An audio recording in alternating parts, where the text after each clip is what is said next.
పెళ్ళైనా పండగైనా వేడుక ఏదైనా పట్టు చీరల ప్రత్యేక వేదిక వారాహి సిల్క్స్.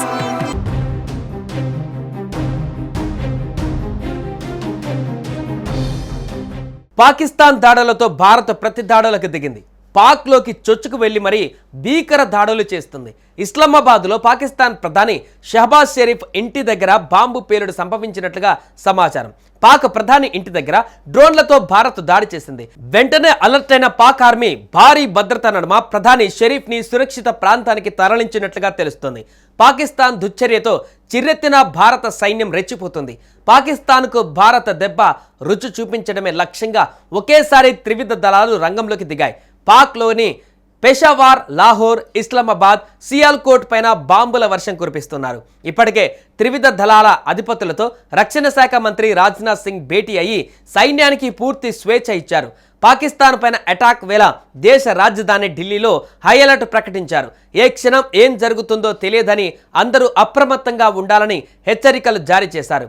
ఇళ్ల నుంచి ఎవరూ బయటకు రావద్దని సూచనలు చేశారు.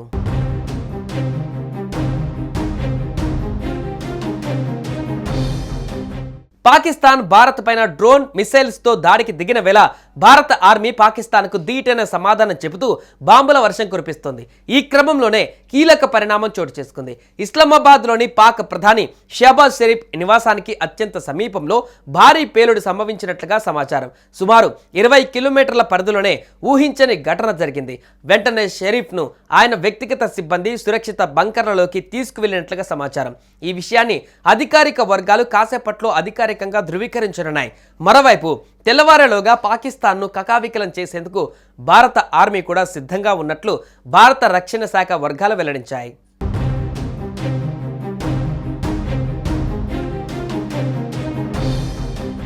భారత వైమానిక దళం తర్వాత ఇప్పుడు నావికా దళం కూడా రంగంలోకి దిగింది. అరేబియా సముద్రంలో మోహరించిన ఐఎన్ఎస్ విక్రాంత్ కరాచీని లక్ష్యంగా చేసుకుని విధ్వంసం సృష్టించడం ప్రారంభించింది.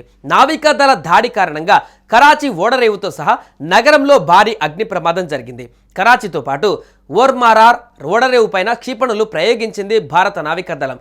రక్షణ వర్గాల సమాచారం ప్రకారం పాకిస్తాన్లోని కరాచీ, ఓర్మారా ఓడరేవులపైన ఐఎన్ఎస్ విక్రాంత్ నుంచి అనేక క్షిపణులు ప్రయోగించారు.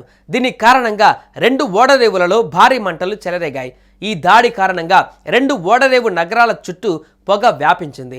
ప్రజలు భయాందోళనలతో తీర ప్రాంతాలను వదిలి బంకర్ల లోపలికి పరుగులు తీస్తున్నారు.